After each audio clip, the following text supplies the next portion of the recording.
नमस्कार, मी ज्योतिषशास्त्री दीपक कुलकर्णी आपल्या यूट्यूब चॅनलवरती स्वागत करतो.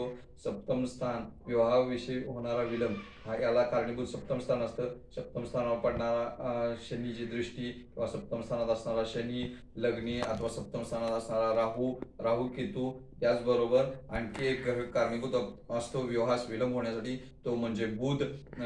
बऱ्याच लोकांच्या पत्रिकेमध्ये सप्तम स्थानात असणारा बुध किंवा लग्न असणारा बुध, सप्तम स्थानात पडणारी बुधाची दृष्टी अथवा सप्तम स्थानात असणारा ग्रह बुधाच्या नक्षत्रात असणे, यामुळे सुद्धा विवाहास विलंब होतो. आपण या चॅनलवरती नवीन असल्यास चॅनलला लाईक करा, सबस्क्राईब करा, शेअर करा. आपणाला याविषयी छोटासा उपाय सांगणार आहे. सप्तम स्थानात बुध असला किंवा बुधाची दृष्टी पडत असल्यास